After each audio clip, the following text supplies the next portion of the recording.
आज पुलिस स्मृति दिन के अवसर पर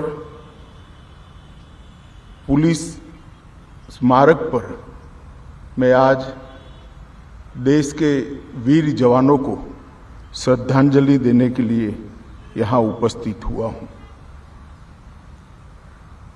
मित्रों, आज हमारा देश हर दिशा में दिन दूनी रात चौगुनी प्रगति करता हुआ दिखाई दे रहा है। आजादी के 75 साल के बाद हम आज संतोष से, चैन से इतना कह सकते हैं कि हम हमारे गंतव्य स्थान पर निश्चित रूप से दृढ़ इच्छा शक्ति के साथ और दृढ़ गति से आगे बढ़ रहे हैं।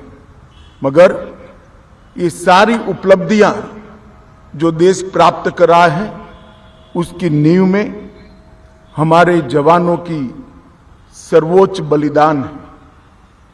देश भर के पुलिस फोर्स और सीएपीएफ के 35,000 से ज्यादा जवानों ने देश की आंतरिक सुरक्षा और देश की सीमाओं को रक्षा करने के लिए अपना सर्वोच्च बलिदान दिया है। मैं आज कृतज्ञ राष्ट्र की ओर से वो सभी जवानों को विनम्र श्रद्धांजलि अर्पित करता हूं और उनके परिवारजनों को ये विश्वास भी दिलाना चाहता हूं कि आपके निज परिवारजन ने देश की रक्षा के लिए जो बलिदान दिया है वो व्यर्थ नहीं जाएगा।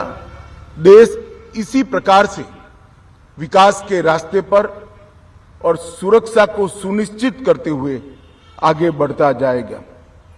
मित्रों, आज का ही वो दिन है जब सीआरपीएफ के 10 जांबाज सैनिकों ने ऑटोमेटिक वेपन से लैस चीनी टुकड़ी का सामना किया था और अपने बलिदान देकर देश की भूमि की सुरक्षा करी थी।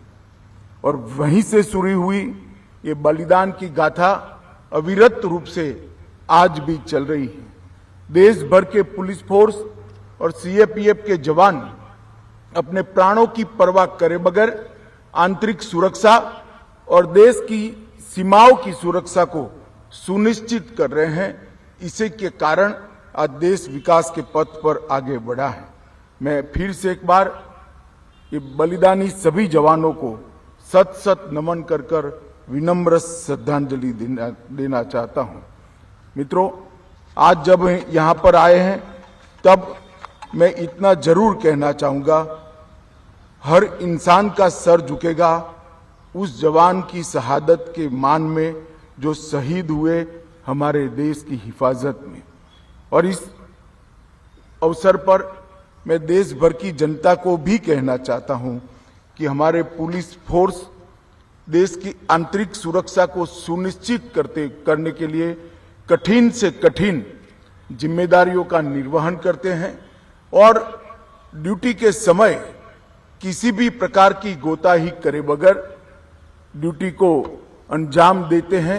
इसी के कारण इतना बड़ा देश, इतनी विविधताओं वाला देश आज विकास के रास्ते पर अग्रसर है। मित्रों, पुलिस के कार्य में आतंकवादियों से लेकर छोटे अपराधियों का सामना करना, बड़े जनसमूह के दौरान व्यवस्था सुनिश्चित करना, आपदा और दुर्घटनाओं में सर्वप्रथम पहुंचकर लोगों की जान बचाने के लिए अग्रसर रहना। अभी अभी पूरी दुनिया ने कोविड की महामारी का सामना किया है। जहां तक भारत का सवाल है, हमने देखा है कि कोविड महामारी से निपटने के लिए जिस प्रकार से समग्र देश ने सामूहिक रूप से एक प्रयास किया, इसमें मेरी पुलिस फोर्स के जवान सबसे अग्रसर रहे। अपने जान की परवाह करे बगैर कहीं कोई दर्दी को अस्पताल तक पहुंचाना हो, कहीं अगर कोई न मिला तो उनके मृतदेह का अंतिम संस्कार करना हो, कहीं लॉकडाउन के पालन में नाके पर खड़े रहकर जनता में डिसिप्लिन लानी हो, या अस्पतालों के अंदर सुव्यवस्था सुनिश्चित करनी हो। ये सारी जिम्मेदारियां पुलिस फोर्स ने बहुत अच्छे तरीके से निभाई है। उन्होंने अपने आप की चिंता करे बगैर ये जिम्मेदारियां निभाई। इसी का परिणाम है कि आज हम कोविड महामारी के कठिन दौर से सफलता के साथ बाहर आए हैं। इसमें भी कई सारे जवानों ने अपनी जान गंवाई है। मैं इन सबको इस मौके पर श्रद्धांजलि देना चाहता हूं। मित्रों, विगत वर्षों में देश की आंतरिक सुरक्षा में बहुत सकारात्मक बदलाव आया है।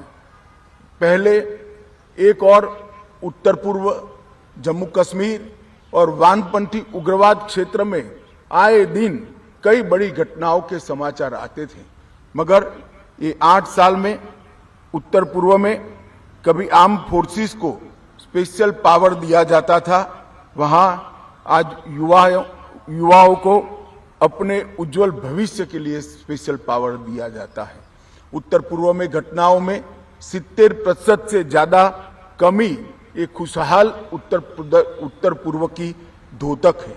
जम्मू कश्मीर में भी कभी युवाओं के द्वारा पत्थरबाजी हुआ करती थी, आज वही युवा पंच सरपंच बनकर लोकतांत्रिक तरीके से जम्मू कश्मीर के विकास में लगे हैं। वामपंथी उग्रवाद प्रभावित क्षेत्रों में भी जहां एक जमाने में ढेर सारी घटनाएं हुआ करती थी, वहां आज एकलव्य स्कूलों में राष्ट्रगान होता है और हर घर पर तिरंगा फहरता है। प्रधानमंत्री नरेंद्र मोदी जी के नेतृत्व में देश की आंतरिक सुरक्षा को सुनिश्चित करने के लिए गृह विभाग ने ढेर सारे प्रोएक्टिव कदम उठाए हैं और उन कदमों को नीचे तक ले जाने का काम हमारे देश भर की पुलिस फोर्स और हमारे सीएपीएफ ने किया है। आज मुझे इस बात का संतोष है कि देश के अधिकांश हॉटस्पॉट राष्ट्र विरोधी गतिविधियों से लगभग मुक्त पाए गए हैं। ये हम सब के लिए बहुत आनंद का और संतोष का विषय है।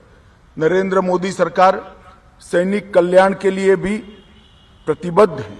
स्वास्थ्य की सेवा, हाउसिंग सेटिस्फेक्शन रेशियो और ड्यूटी के समय का रोस्टर को मानवीय बनाना, ये तीनों चीजों को गृह मंत्रालय ने बहुत अच्छे तरीके से हाथ में लेकर निश्चित परिणाम हासिल किए हैं। हमारे जवानों का आयुष्मान सीएपीएफ योजना के माध्यम से मोदी सरकार ने लगभग 35 लाख कार्ड वितरित किए हैं और अब तक 20 करोड़ से ज्यादा राशि इसका भुगतान भी किया गया है। जहां तक आवास का सवाल है, अभी सीएपीएफ ई आवास वेब पोर्टल की मदद से क्वार्टरों को और पृथक पारिवारिक आवास की सुविधाओं को सम्यक रूप से बांटने में बड़ी सहायता हुई है।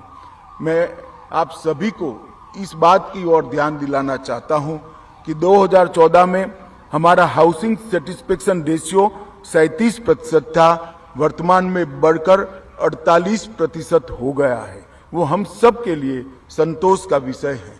31,000 से ज्यादा आवासों का निर्माण पूरा हो चुका है, 17,000 के करीब आवास निर्माणाधीन है और 15,000 से अतिरिक्त आवासों का निर्माण प्रस्तावित है।